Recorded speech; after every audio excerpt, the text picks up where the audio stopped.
Oui, au fait, je disais pour l'Église et pour la mission.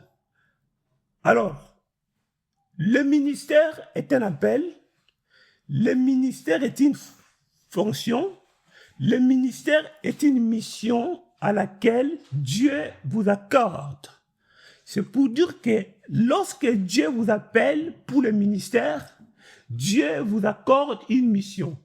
Dieu vous accorde une tâche quelconque. Dieu vous accorde une responsabilité. C'est-à-dire que Dieu s'investit à vous pour une tâche quelconque ou pour une mission quelconque. Et c'est ce qu'on appelle le ministère. Et maintenant, dans le ministère aussi, il y a la fonction dans le ministère. La fonction, vous le savez, il y a les autres qui sont évangélistes, les autres sont des pasteurs, et les autres sont apôtres, les autres sont prophètes, ainsi de suite. C'est-à-dire que une fonction, une tâche, une responsabilité, une mission que Dieu vous accorde, et c'est ce qu'on appelle le ministère. Et c'est pour l'Église, également aussi pour la mission. Et alors, les services dans le ministère, c'est envers qui? Le service dans le ministère, c'est envers les autres, impliqués, répondre aux besoins des autres. En fait, le ministère aussi, le service dans le ministère, c'est de répondre aux besoins des autres. Comme des croyants, des non-croyants, répondre à leurs besoins. C'est-à-dire, notamment, y compris par des actes aussi de charité et de soutien. En fait, le ministère aussi implique des actes de charité et de soutien. Et voilà pourquoi vous allez remarquer plutôt l'Église catholique. Ils ont l'habitude de faire les actes aux besoins des autres. Ils ont l'habitude d'aider les gens. C'est ça aussi le ministère. Le ministère n'est pas seulement le fait de prêcher l'évangile. Le ministère ne se limite pas seulement à l'évangile, mais de faire aussi des actes de charité et de soutien à ceux qui en ont besoin. Exemple de ministère. La proclamation de la parole de Dieu. Instruire et exercer le ministère. On va le voir tout à l'heure. Prier pour les âmes et leurs problèmes quotidiens. Donc, ça dit que l'exemple des ministères, premièrement, c'est la proclamation de la parole de Dieu. Ça dit que l'annonce de l'évangile. Annoncer l'évangile aux croyants, aux non-croyants. Rappelez-vous, à la définition, on a dit le ministère, c'est une mission, voilà, pour l'Église, et la mission plutôt, et les services pour les autres. Alors, le ministère, c'est proclamer la parole de Dieu, instruire et exercer le ministère, prier pour les âmes de leurs problèmes quotidiens. On va essayer de prendre le livre d'Ésaïe 61 à partir du verset 1. Si quelqu'un trouve, il peut me lire ça, comme j'enregistre avec mon téléphone. Ésaïe 61, à partir du verset 1.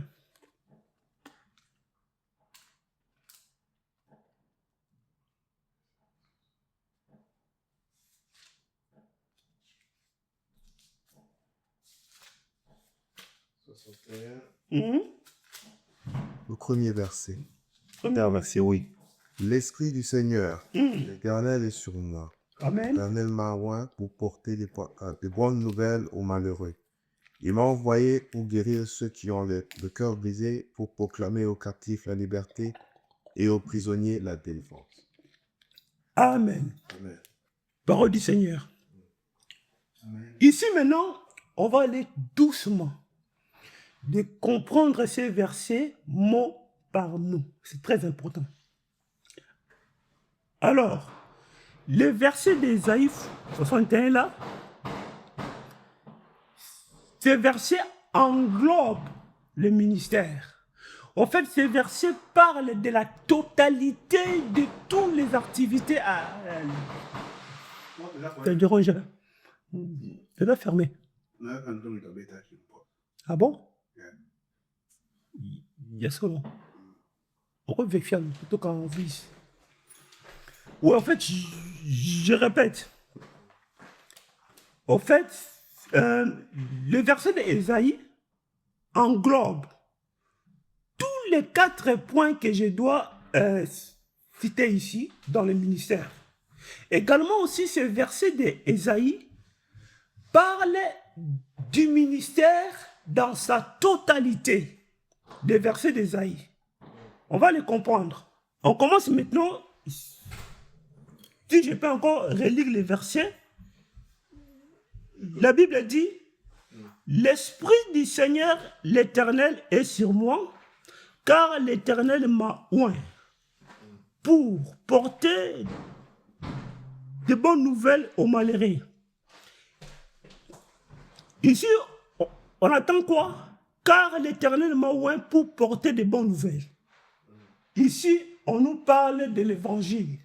On nous explique que le ministère, il y a l'Évangile, l'annonce de la parole de Dieu. L'Évangile, de porter la bonne nouvelle. La bonne nouvelle dont on parle ici, c'est l'Évangile. La bonne nouvelle aux malheureux.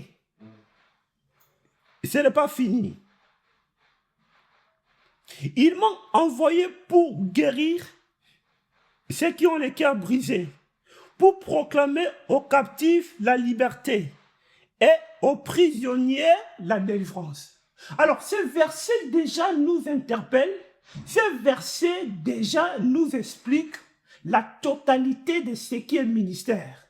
La première des choses, on a commencé d'abord à expliquer que le ministère, au fait, il m'a oint pour apporter la bonne nouvelle.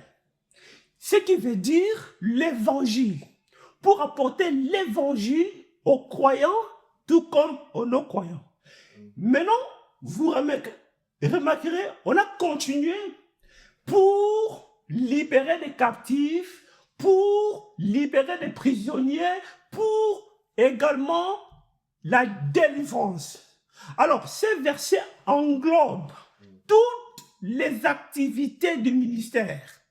Ce verset également nous donne en soi l'image de ce qu'on appelle le ministère. Ce verset déjà est un verset de base qui nous montre les rôles, la fonction du ministère. Ce verset également nous interpelle c'est quoi le ministère dans sa totalité. Mais au préalable, c'est comme je dis, le ministère d'abord est un service, un appel. Mais non, il y a une autre chose que je dois rajouter qui est important. Il y a l'appel, les appels sont deux. Il y a l'appel au salut, il y a l'appel au ministère. L'appel du salut n'est pas l'appel du ministère. Et c'est quoi l'appel du salut et l'appel du ministère? Je m'explique. L'appel du salut, c'est lorsque tu as donné ta vie en Christ. Lorsque tu as accepté le Seigneur Jésus-Christ comme ton Seigneur et Sauveur. Vous voyez? C'est ça l'appel du salut. C'est-à-dire que vous recevez en vous le Saint-Esprit. Tu deviens un enfant de Dieu, un chrétien, par le salut, comme dit la Bible, en confessant de la bouche le Seigneur Jésus-Christ, on parvient au salut. Je crois que c'est dans le Romain comme ça, en confessant de la bouche le Seigneur, comme mon Seigneur et Sauveur, on parvient au salut. Et là, c'est l'appel au salut. Mais pas forcément au ministère. Mais non, la deuxième appel, c'est l'appel dont je suis en train de parler. L'appel au ministère. L'appel du ministère maintenant, Dieu vous accorde maintenant une tâche. Dieu s'investit en vous. Dieu vous donne maintenant l'onction de pouvoir commencer à fonctionner à la tâche à laquelle que Dieu vous a accordé. Par exemple, évangéliste. Dieu vous donne ministère évangélique. Il donne à Dina ministère apostolique. Il donne au frère Peter ministère prophétique. Ainsi de suite. Dans les 5 ministères, vous le savez. Maintenant, l'appel au ministère n'est pas l'appel au salut. Mais en premier, tu ne peux pas avoir l'appel du ministère directement. Ça commence très souvent par l'appel du salut. Mais il y a aussi des gens qui reçoivent l'appel du salut au même moment aussi et l'appel du ministère. Est-ce que je me fais comprendre? Ouais. Donc, en fait, ce verset d'Ésaïe nous explique, nous montre les activités du ministère, les fonctions du ministère. Il nous explique dans sa totalité c'est quoi le ministère. C'est parce qu'on a dit ici, il m'a oint pour apporter la bonne nouvelle, l'évangile, pour libérer les captifs, les prisonniers, là est la délivrance. Alors, c'est pour dire que dans le ministère, il y a des choses qu'on doit faire, on doit accomplir dans le ministère. On va évoluer. Plus on va évoluer, on va comprendre de quoi il s'agit. Amen. Amen. Et maintenant, nous allons aller dans le premier point. Excusez-moi.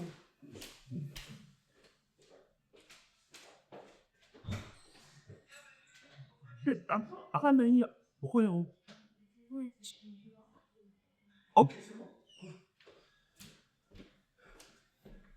Excusez-moi les frères. Le premier point. En tout cas, je ferai l'effort de finir ça parce que c'est important. Le premier point, mes frères, nous avons 4 choses importantes dans le ministère. 4 choses. Il y en a plein. Mais on va essayer de prendre d'abord ça, des choses de base. Le premier point, écrivez si possible, la passion des âmes. La passion des âmes. Lorsque vous lisez l'histoire de Jésus-Christ, lorsque vous regardez le parcours de Christ, lorsque vous observez, allez lire, allez se documenter, vous allez voir que Christ guérissait les gens. Pourquoi? Il avait la passion. On peut même prendre l'exemple de Paul. Paul, il n'y a pas des apôtres dans la Bible qui étaient passionnés aux choses du Seigneur, qui a servi Dieu de toute sa passion, à tel point qu'il n'a même pas voulu avoir des enfants, il n'a même pas voulu se marier, tout simplement pour la cause et le ministère. Il y a un verset où Paul dit, des choses que j'ai regardées comme des choses importantes, mais je les laissées, je les regarde maintenant comme de la boue, hein, pour gagner l'excellence de Christ. Alléluia. Alors, bien-aimés mes frères, des serviteurs que vous êtes, la passion dans le ministère est très importante. Nous sommes des serviteurs. Nous devons avoir la passion des âmes.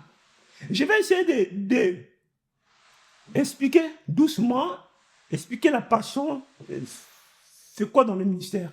Dans la passion, on ne fait pas le ministère to show off. On ne fait pas le ministère to show people that I'm a good speaker. On ne fait pas le ministère to show your knowledge. On ne fait pas le ministère to show people who you are. How, quoi? Ta connaissance.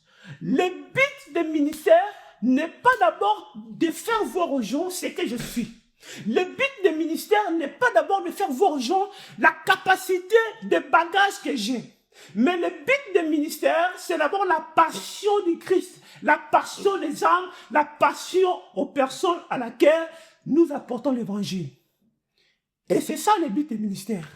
Voilà pourquoi c'était important, comme on a commencé les activités en ligne, d'étudier ces choses-là.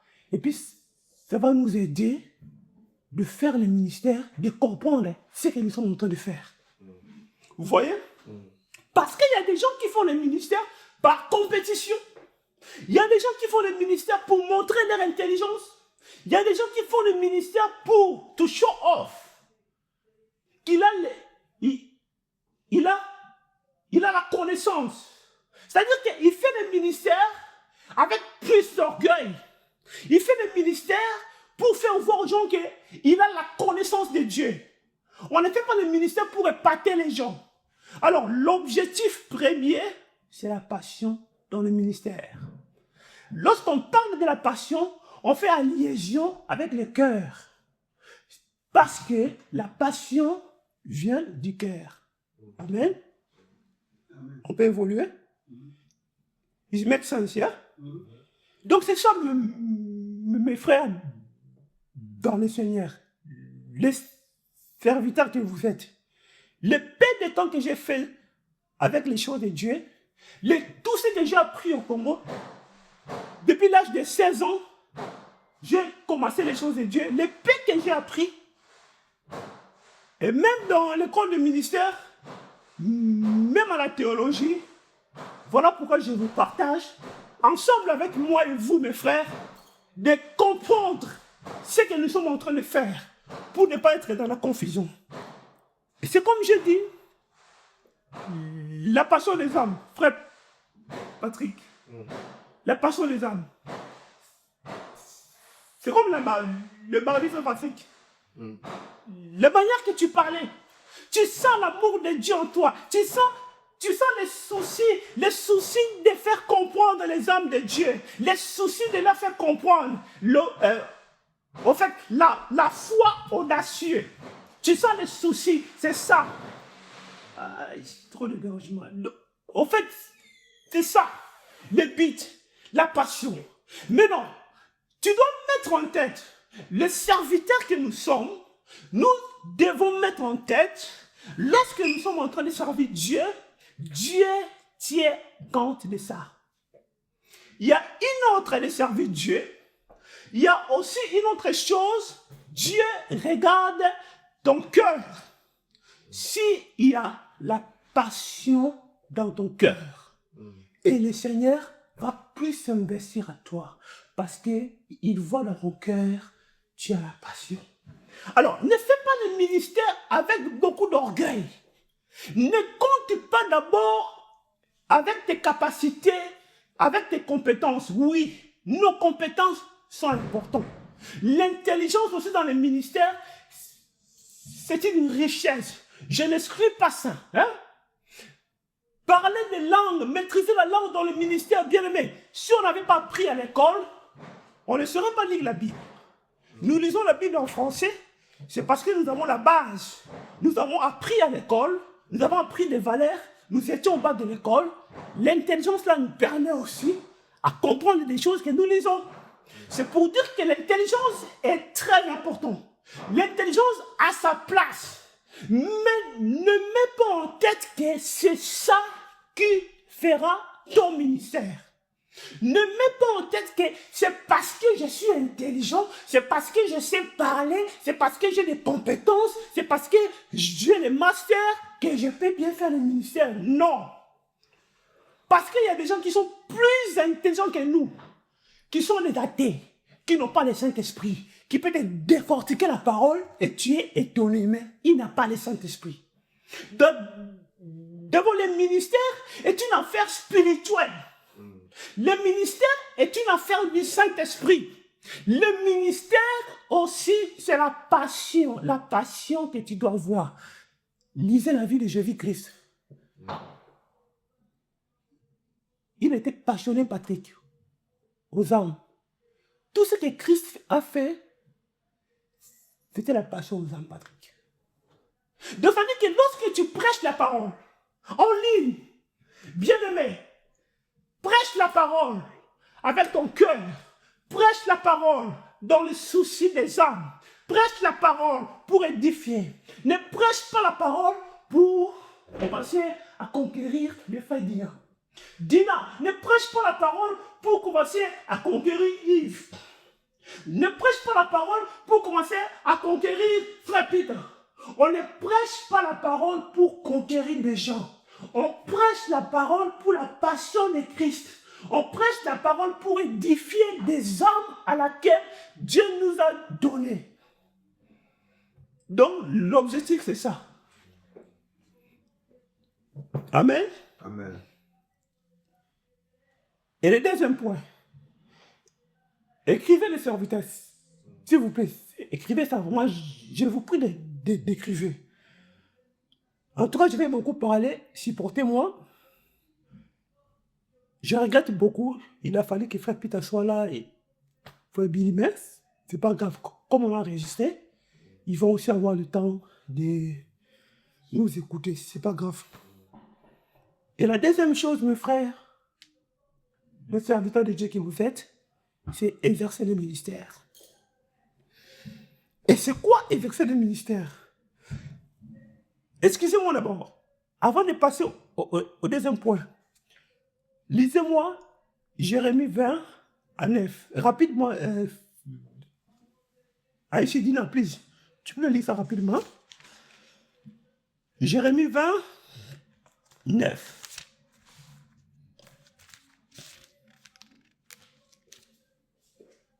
Jérémie 20. À 9, dis-la, please. Patrick, donne-moi là. En même temps qu'on parle, prenez de l'eau, jus, si vous avez soif, quoi. Mettez-vous à l'aise, hein. Amen, ça dit, lui, il aime les énergies là. À l'heure. Non, Jérémie 29, please. Yeah. On va juste comprendre les choses là. Vous voulez ça? Si j'en viens à me dire, je ne veux plus y penser, je ne parlerai plus de la part de Dieu. Ok. Alors, au plus profond de moi, il y a comme un feu qui me brûle. Je me puise et le maîtriser, mais je me puise à le maîtriser, mais je n'y parviens pas. Je continue? Oui, oui. C'est fini à l'heure. Oui, j'entends beaucoup de gens dire du mal de moi. On peut s'arrêter même maintenant, please. Vous avez compris le contenu du verset. Je ne vais pas vous expliquer ça trop. Vous êtes assez mature dans les choses de Dieu. Le contenu du verset a fait en lui la passion pour Christ, l'amour, le fait. À des fois, tu vois quand quelqu'un cherche Dieu, il est comme un fou. On a remarqué ça, Patrick. Patrick n'a pas trop amené les gens dans la prière. Donc, tu étais emporté de la joie de donner ce que Dieu a mis en vous, de libérer ce que Dieu a mis en vous. La passion là, d'expliquer les autres, l'importance de la foi audacieuse. En fait, je sentais, je n'écoutais pas seulement tes paroles, mais je sentais, en fait, l'esprit qui est en vous, la prédisposition de ton cœur. Parce qu'il y a des gens, ils parlent de Dieu, ils parlent juste pour parler. Mais tu sens que ton cœur n'est pas là. Mais lorsque tu parlais, je sentais ton cœur, qui est passion. Et c'est très bien, Patrick. C'est comme ça qu'il faut servir Dieu. Amen. Amen. On va aller dans les prochains versets du livre de Jacques 9. Si quelqu'un trouve, je commence à voir flou là. Le livre de Jacques 5, 20. Jacques 5, 20. Amen. Rappelez-vous ceci.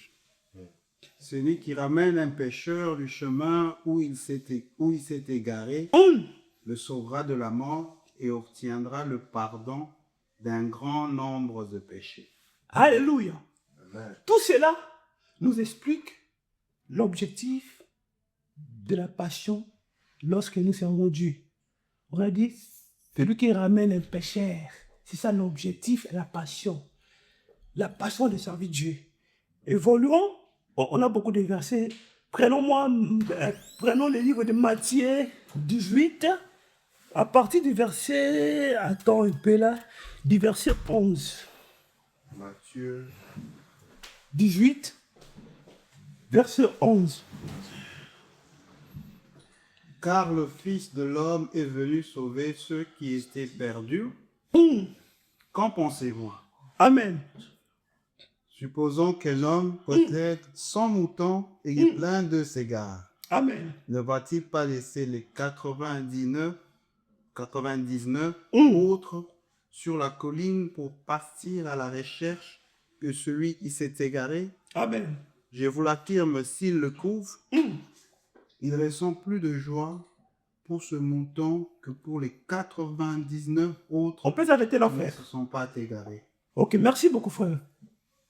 Frère Peter, je vous salue au nom de Jésus-Christ.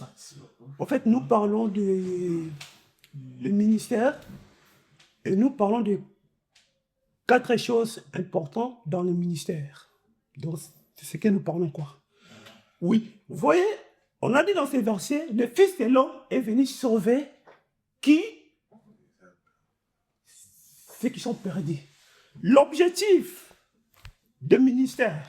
Et voilà pourquoi j'ai dit, le verset que nous avons lu à Ésaïe 61 englobe le ministère. On parle l'évangile aux malheureux. Il m'a oint pour apporter la bonne nouvelle aux malheureux. C'est-à-dire que l'évangile. On nous parle, il m'a oint pour délivrer les captifs, les prisonniers. Donc, ces versets-là englobent toutes les activités du ministère et les fonctions du ministère. On évolue. Mais non, dans ces versets, on peut remarquer l'objectif. C'est-à-dire que la passion est la première chose dans le ministère. On ne fait pas le ministère pour commencer à conquérir les autres, à conquérir un frère, à faire des rivalités avec un frère, à prêcher plus que l'autre. Oui, il est bien d'avoir, au fait, l'excellence dans ce que tu fais. C'est très important d'avoir aussi l'excellence.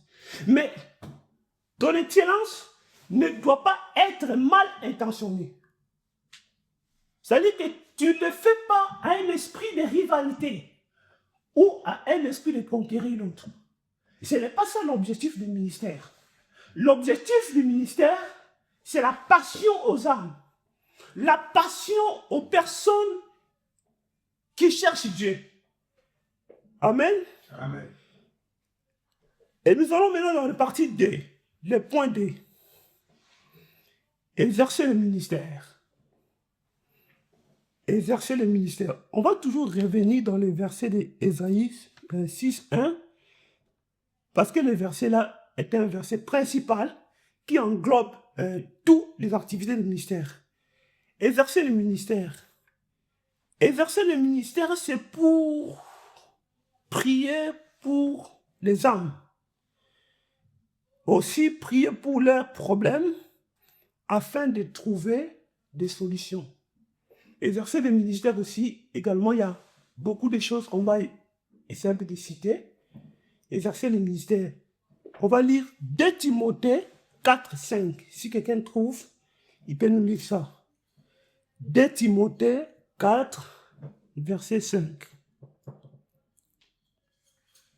Mais toi, garde la tête froide en toutes circonstances, supporte la souffrance, travaille activement à la diffusion de la bonne nouvelle et remplis ton devoir de serviteur de Dieu. Amen. 2 Timothée 4. 4, 5. Donc, on a tous la maturité. On a bien compris l'explication du verset. C'est Paul qui parlait à Timothée de bien remplir le ministère. Maintenant, dans le ministère, c'est comme je disais, il faut exercer le ministère. Exercer le ministère, c'est quoi? On prêche l'évangile, oui, c'est bien. Mais des personnes à laquelle on prêche l'évangile ont des problèmes. On ne peut pas leur prêcher seulement l'évangile et puis on les laisse comme ça. Lorsque vous lisez la vie de Jésus, lorsque vous lisez bien la vie de Jésus, vous allez comprendre qu'il faisait des miracles. Après, maintenant, il fait asseoir les gens pour leur prêcher l'évangile. Il prêchait aussi l'évangile, en même temps, il fait les miracles. Pourquoi? La puissance dans le ministère nous permet à valider le message de l'évangile. Parce que lorsque tu prêches une personne sur la guérison, il est malade, mais la guérison doit être une réalité dans sa vie. Tu ne prêches pas les slogans ou les histoires. Il faut que la personne puisse vivre la guérison. Alors, exercer le ministère, c'est prier pour les âmes. Lorsqu'on fait le ministère, on prêche la parole, ne s'arrête pas là. Il faut maintenant prier, exercer les choses que tu as prêchées. Tu vas l'exercer comment? C'est en priant pour des personnes à laquelle tu prêches l'évangile. Et c'est ce qu'on appelle exercer le ministère. Très souvent, nous allons remarquer, même dans nos églises, en tout cas, on ne fait pas trop de services de délivrance. La délivrance est importante. Pour qu'une personne puisse s'épanouir, même dans sa vie chrétienne, il a besoin d'être délivré.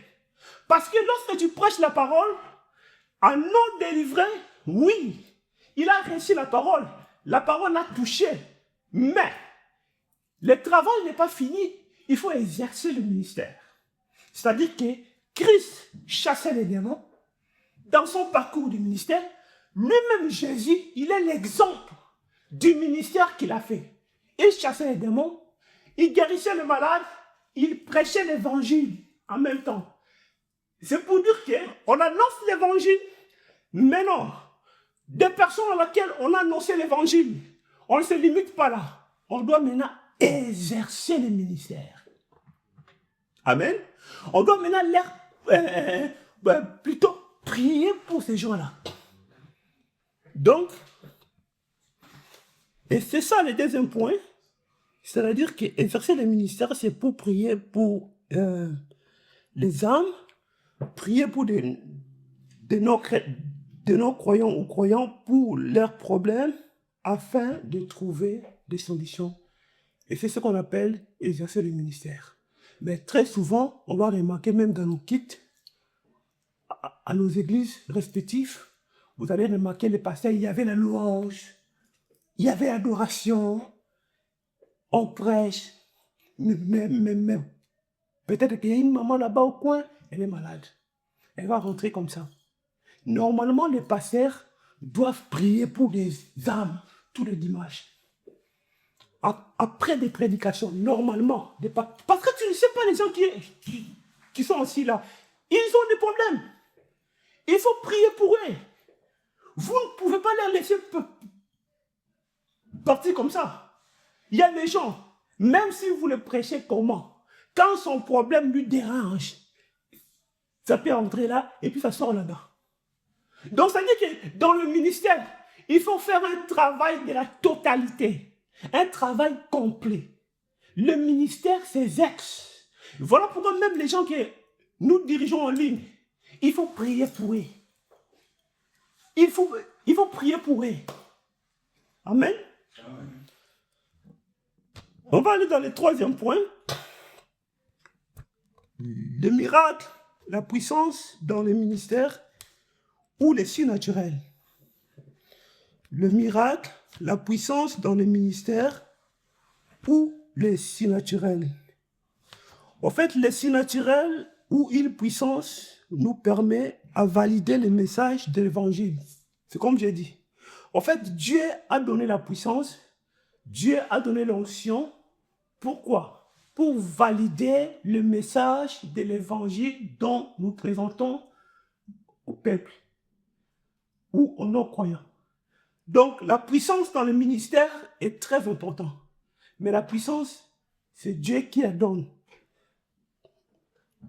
Une fois, rappelez-vous quand le frère Peter prêchait sur l'onction, je pense, la plénitude de l'esprit, il avait fait un témoignage d'un pasteur.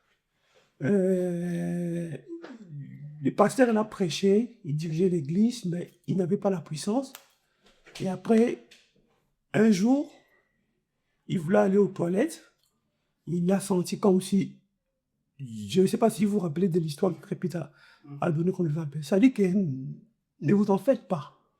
Même aujourd'hui, on fait le service de Dieu en ligne, on n'arrive pas à prophétiser, on n'arrive pas à donner les paroles de connaissance, on n'arrive pas à produire le miracle, ne vous en faites pas. C'est-à-dire, continuons à faire ce que nous sommes en train de faire. Mais en faisant le travail de Dieu, il y aura un temps. Dieu ne nous laissera pas comme ça. Il va nous investir. Il va plutôt s'investir en nous. Il va nous donner la puissance. Mais c'est important.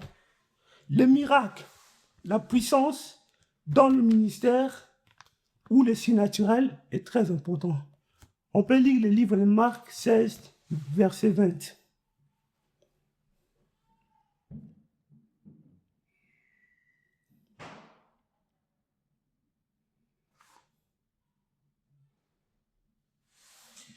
Et ils s'en allaient prêcher partout. Le Seigneur travaillait avec eux et confirmait la parole par les miracles qu'il accomplissait, qu'il accompagnait. Amen. Lisez-moi maintenant 1 Corinthiens 2:4, s'il vous plaît.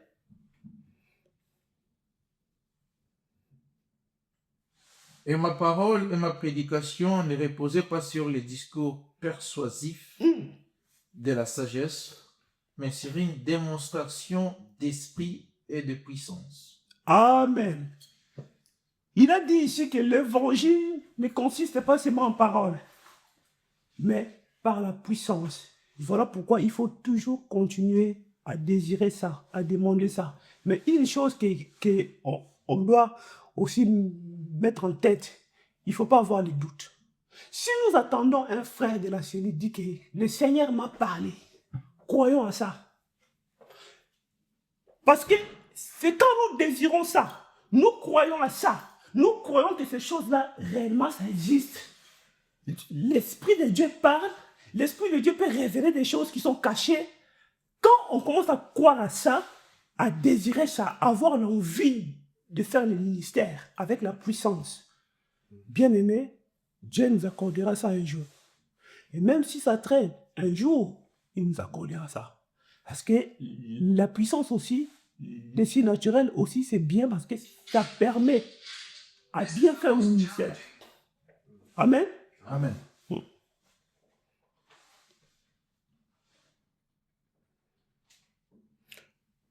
En fait, le surnaturel dans le ministère consiste à la manifestation des dons et de l'action de Dieu au-delà des causes naturelles. Au-delà des causes naturelles.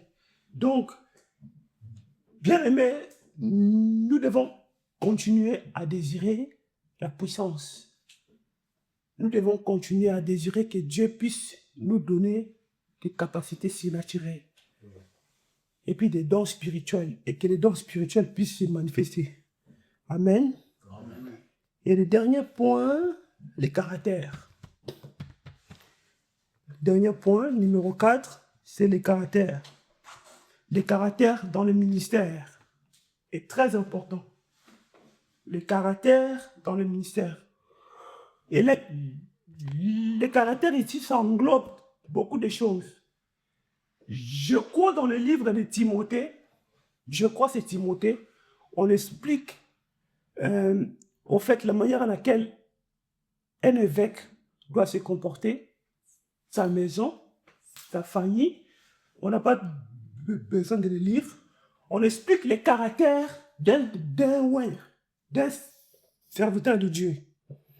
Donc, les caractères ou les comportements d'un serviteur de Dieu dans la mission, les caractères ou les comportements est très important. En fait, les caractères est plus que le message que tu prêches. Tu peux avoir un bon message, tu prêches bien la parole, mais les gens te jugeront par ton caractère. Donc, ton caractère d'abord, c'est le message que tu veux prêcher. En tant que des chrétiens, en tant que des serviteurs, nous devons faire très attention avec les caractères. Tu peux prêcher un très bon message, mais quand on regarde ta vie, on va te juger, on va dire, mais arrête. Il dit ça aux gens, mais lui-même, il fait ça. Il dit ça aux gens, mais lui-même, il est comme ça. C'est-à-dire que le caractère est très important. dans le ministère. Donc, ça veut dire que ton caractère est plus important que le message que tu prêches. Le message de l'évangile que tu prêches. Voilà pourquoi vous allez remarquer, il y a des serviteurs dans le YouTube qui prêchent bien. Mais les gens ne les acceptent pas. Pourquoi? Parce qu'ils n'ont pas la crédibilité. Dieu est bon. Il nous pardonne toujours. Tu peux pécher, tu peux faire ce que tu veux. Dieu va toujours te pardonner. Mais il y a un problème. La crédibilité. Quand tu la perds, c'est difficile. Les choses peuvent passer peut-être 10 ans. Tu as même laissé ça. Mais les gens viendront toujours. Oh, vous savez, il a fait telle chose. En 2005. Et c'est ça les hommes. En tant que des serviteurs que nous sommes, nous devons veiller à notre crédibilité. Veiller à ça. En tant que chrétien, en tant qu'un serviteur, ne nous habituons pas à faire n'importe quoi. Dans la communauté, dans le public. On ne doit pas t'attendre à t'écouter dans les histoires banales. Oh non, Patrick, à des fois qu'il mourra battu, avant qu'il s'acquitte, afin qu'il dise qu'il ne m'a des histoires banales. Il faut avoir un standard. Il faut avoir une vie de qualité. En tant qu'un serviteur, tu ne peux pas aller dans un endroit, tu racontes n'importe quoi, tu parles n'importe quoi. Ça peut détruire ta crédibilité. En tant qu'un serviteur, il faut avoir une qualité de vie. La qualité de vie que je parle fait allusion à ton comportement. Des choses que tu dis dans le milieu, dans la communauté. C'est très important. Le caractère dans le ministère est un élément qui est très important. Parce que on a vu dans les églises, un prédicateur, il commence à prêcher, une personne était assise dans le banc, il sort de l'église. Parce qu'il n'accepte pas que la personne a été manipulée. À cause de comportement rié, il y a ma cambo, il n'est pas à l'aise, il se met debout, il part. En tant que des serviteurs de Dieu, en tant que des gens qui veulent servir Dieu, et en tant que des chrétiens qui nous sommes aussi, le caractère est très important dans les ministères. On va lire le livre de Philippiens 4 et 8. Philippiens 4, 8.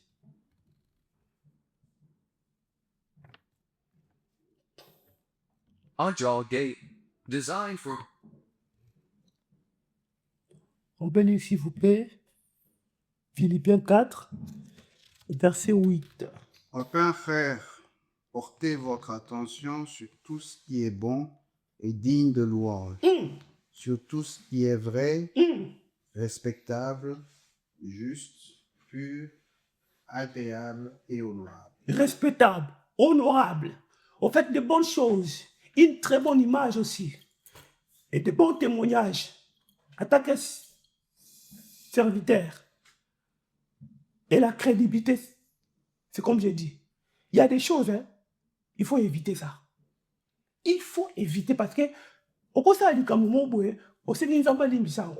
Mais etikali na mtu abat. Batu batikali na ngo. Moi, il m'est arrivé un jour, je voulais commencer à parler à un gars là de la communauté. Comment ça? Abdel Yves. Et ça, il y a un tour, comment ça? Tu vois? Parce qu'il a des images de ce que j'ai fait dans le passé. Lui pense que je demeure toujours dans cette vie-là. Donc, bien aimé, la crédibilité, c'est quelque chose, c'est très important. Même dans la société. Attends, Moussa, il faut être crédible. Au cours de la gaffe, mon Moussa, il y a crédibilité là. Il y avait un vieux à moi, ici à Lydie. Il cherchait le goulot. Ben, Moussa va clinique. Et puis, la personne Moussa va à clinique il y a 3 heures, le matin. Et à l'époque, j'étais superficiaire, quoi. On a coupé ça par Congolais, bah, Moussa. Abandi Moussa, 3 jours après, bah, le Molier. Pourquoi? À cause des biscuits.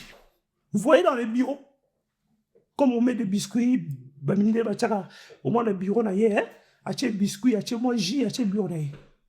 Lui, il avait pris beaucoup d'alcool hier. Nato, Alia quitté à Kemoussalon. Il voit les biscuits d'autrui, il mange. Les caméras la vie. Pour lui, il n'a pas fait ça dans l'intention de voler. Il a juste pris pour manger. Mais les Blancs ont dit quoi? Ils ont dit que non, il a déjà montré l'intention que non, il peut voler. Parce que le biscuit ne l'appartient pas. Pourquoi il a mis ses mains là-bas?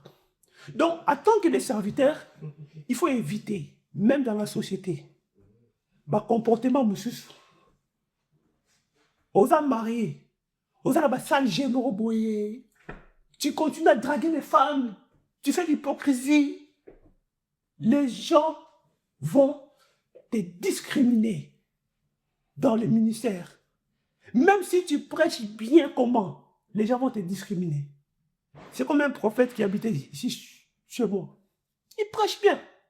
Mais il est dans les conneries, il fait des histoires. Azabak, Bablio Kabasi, réputation et bébar. Et puis, ok, dans l'église, au coup de Ivoirien. C'est parce que les Ivoiriens ne les connaissent pas. Ils ne connaissent pas ces bêtises. Mais les Congolais connaissent tous ces bêtises. Donc, en fait, les caractères, c'est très important. Les caractères en tant que serviteurs. Et puis, dans les caractères, on doit éviter l'orgueil. L'orgueil. L'orgueil n'est pas une très bonne chose pour un serviteur de Dieu.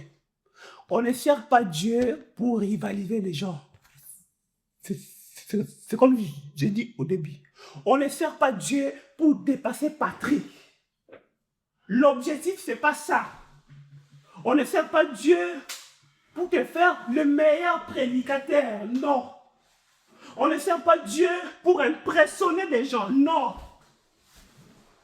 On sert Dieu pour la passion de Christ. Pour Dieu. Mais on ne sert pas Dieu avec d'orgueil. Il y a des gens aujourd'hui qui servent Dieu, donc c'est lui le plus grand prophète. Il y a que lui qui prophétise toutes choses. Il y a que lui qui voit tout. Lui est le meilleur prédicateur. On ne sert pas Dieu comme ça. Si tu sers Dieu avec de l'orgueil, tu n'auras pas de récompense. Ne sers pas Dieu pour rivaliser rapide. On aura... aujourd'hui, moi, je vais bombarder. En tout cas, il va sentir que je suis un bon prédicateur. Après, ça va faire quoi? Après, tu vas enlever quoi?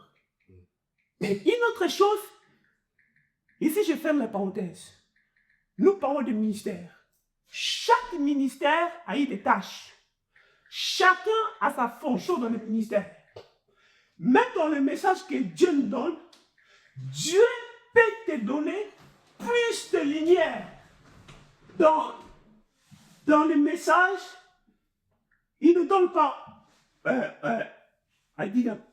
par exemple, Dieu me donne, moi, Yves, plus la connaissance concernant les traumas spirituels. À part le fait de lire la Bible, les Saint-Esprit aussi nous enseignent. Et c'est ça qu'ils nous ont oublié. Il y a des choses, nous les pisons dans la Bible, mais il y a des choses aussi que les Saint-Esprit nous enseignent. Il y a des expériences que nous vivons avec le Saint-Esprit, que moi j'ai vécu des expériences avec le Saint-Esprit, toi tu n'as pas vécu ça. Alors, j'ai plus de lumière dans ce domaine-là, j'ai plus de connaissances dans ce domaine-là. Alors, chaque ministère a son message. Mais chacun dans son message, il a plus de lumière dans ce domaine-là que les autres. Si, par exemple, on prend l'évangéliste, et puis on lui dit de prêcher sur la prophétie, il va prêcher. C'est parce qu'il connaît la Bible. Il connaît des versets bibliques qui parlent de la prophétie. Mais l'évangéliste, il ne vit pas des expériences prophétiques. Il ne vit pas des expériences. Il va prêcher ça, mais avec une connaissance limitée. Mais le prophète, c'est son bureau. Il est dans son assiette. Il est dans son couloir. Dieu lui donne des révélations qu'il ne donne pas à un évangéliste. Donc ça dit que lui, il a plus de lumière dans ce domaine-là. Maintenant, nous devons aussi avoir l'humilité en tant que chrétien, en tant que serviteur, que si un frère, je sens qu'il a plus de connaissances dans ce domaine, je dois m'humilier, aller vers les frères, poser des questions, apprendre. Et c'est ce que nous ne faisons pas. Tout le monde connaît, tout le monde est orgueilleux, on ne peut rien t'apprendre.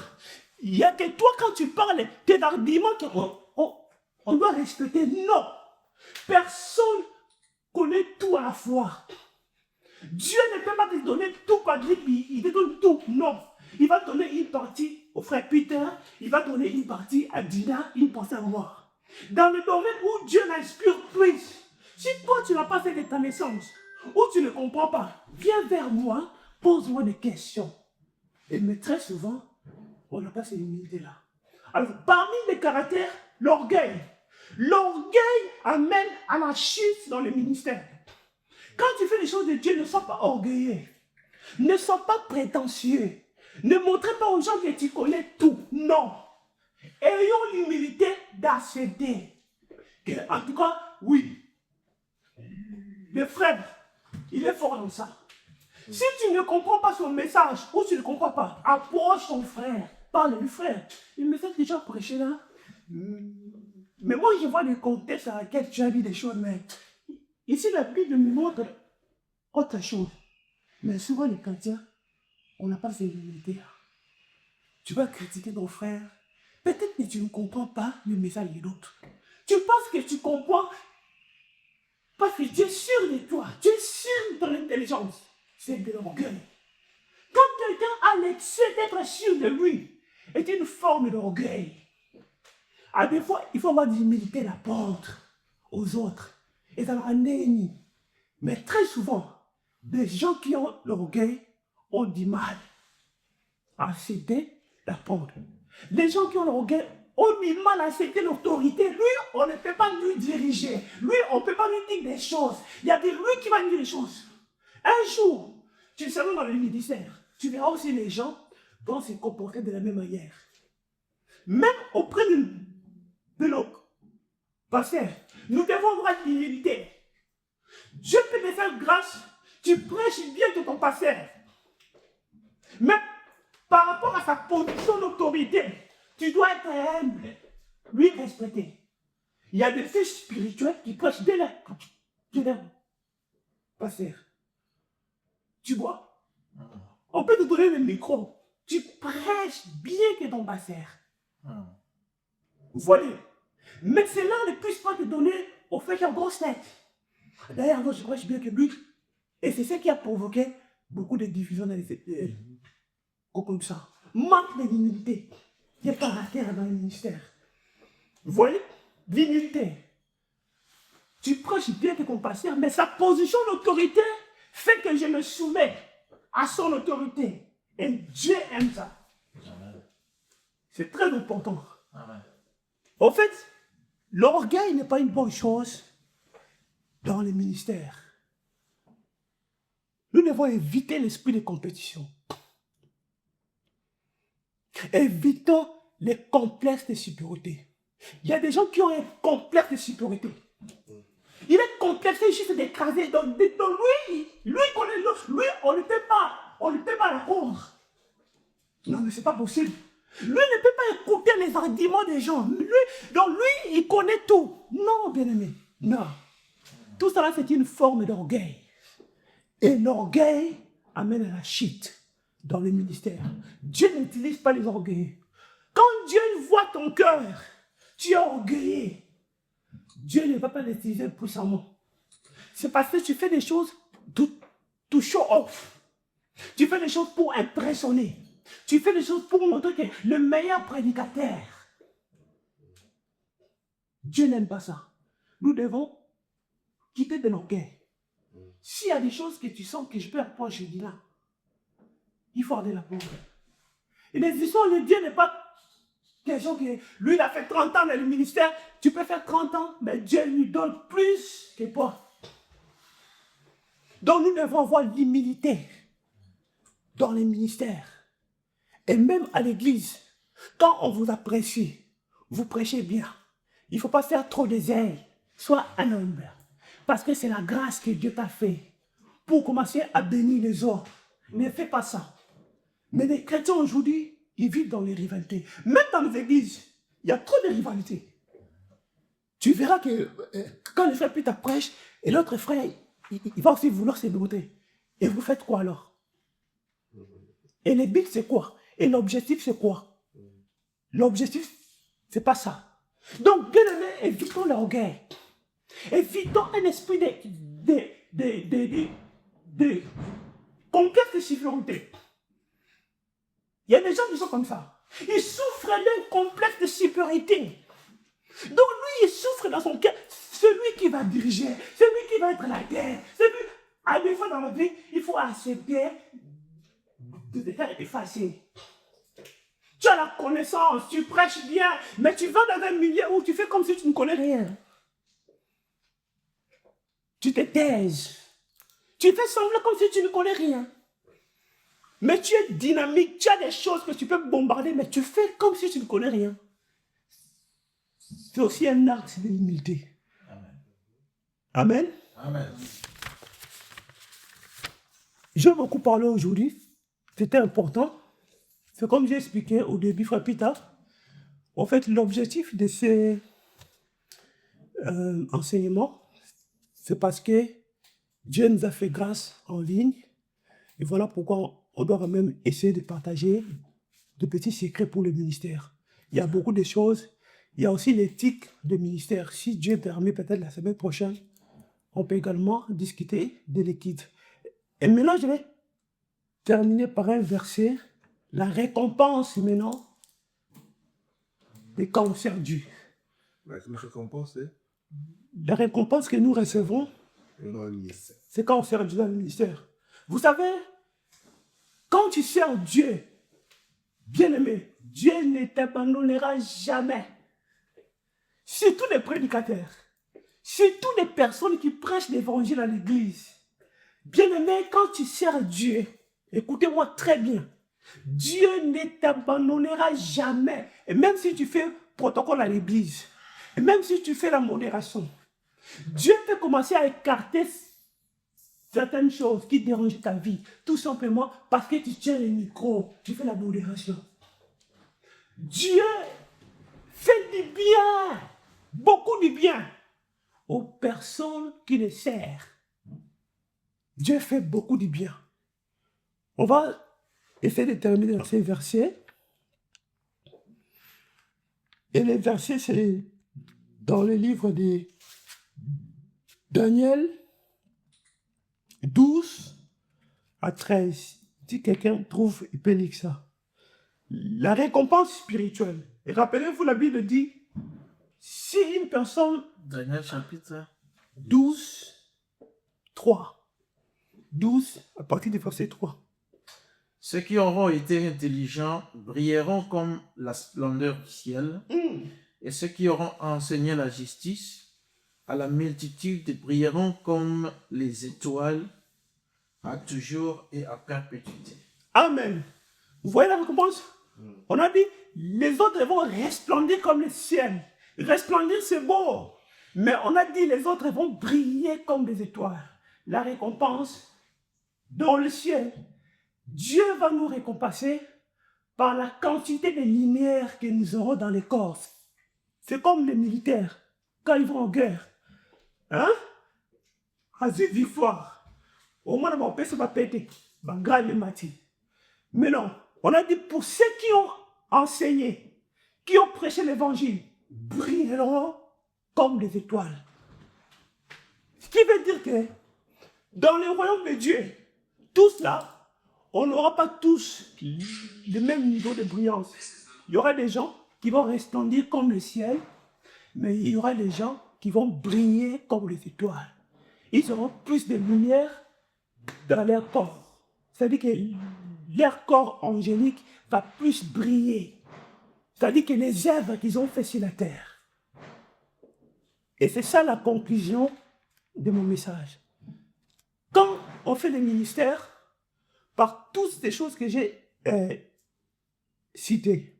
Le manque de passion, on a commencé avec un mauvais caractère, rempli d'orgueil, le manque du respect au sacré, bien aimé, il n'y aura pas de récompense.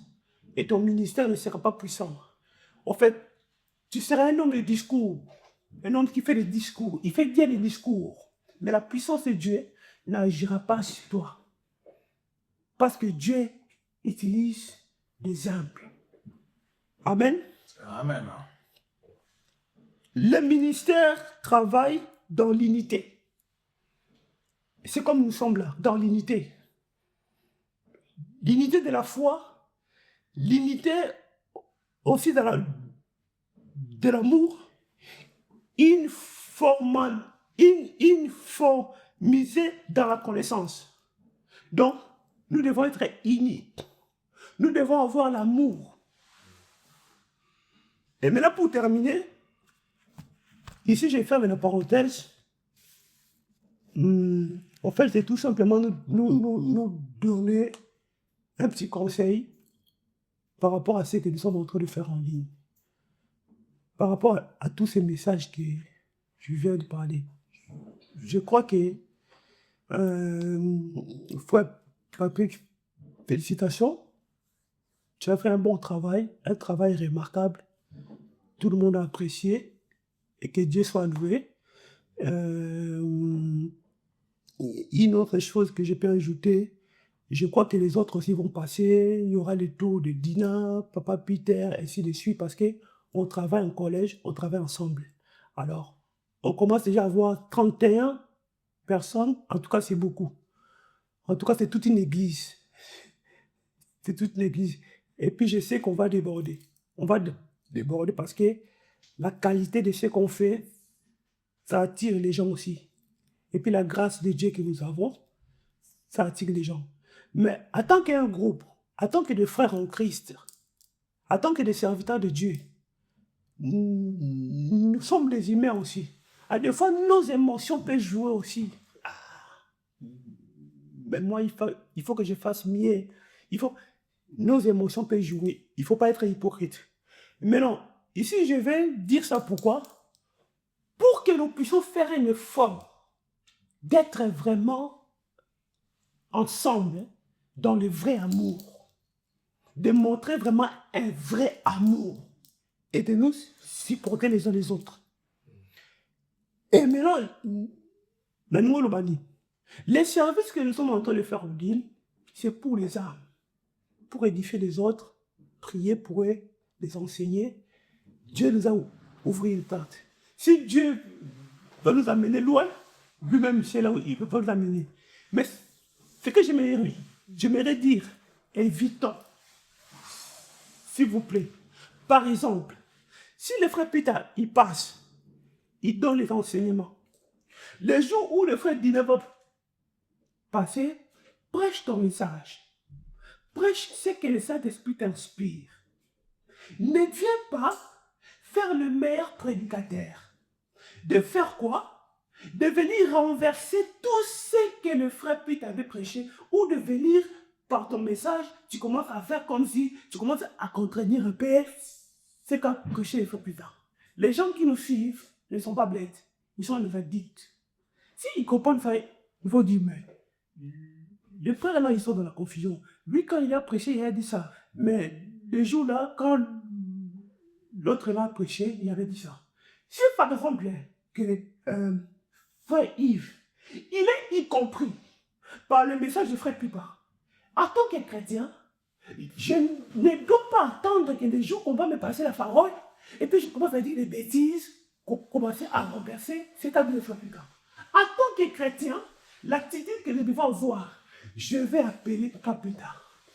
Pour lui dire, Papa plus tard, le message que oh, tout le monde a sur l'onction, mais il y a des comme souvent, ils ont compris le bien dit. On peut discuter dans la paix, en tant que des frères. Ah non, frère, au moins, la personne, lui, on peut discuter. Mais n'emmenons pas ça en ligne. Si on a remarqué que le frère Yves a fait des fautes, appelez le frère Yves avec amour. Il yo, on va qui fait, on t'a dit, le moi, il y a un bouquet.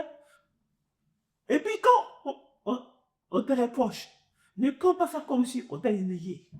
Prends-les dans le conscience. À faire. C'est vrai. En tout cas, mes petits bouts de frère. Franchement, c'est très lié. C'est l'esprit que nous devons voir. En tout cas, s'il vous plaît, évitons ça. Tous les serviteurs qui viendront. Ne viens pas que Patrick nous a prêché la voie audacieuse. Et puis tu viens, vous savez même la foi. Bon, oui, il faut avoir la foi, mais vous savez, il faut toujours prier beaucoup, même si vous avez la foi. Non. Non. Non. Ne fais pas ça, s'il vous plaît. Si tu ne comprends pas les messages de Patrick, si tu ne comprends pas les messages de Dina, appelle-lui dans le privé. Mais ne prends pas la parole le jour où tu vas te prêcher pour commencer à purger les gens, à purger. Non. Ce n'est pas ça l'objectif. Ce n'est pas ça le but. Le but, ce sont des personnes qui nous attendent. Des personnes qui sont venues là pour prier. Amen. Qui est Dieu.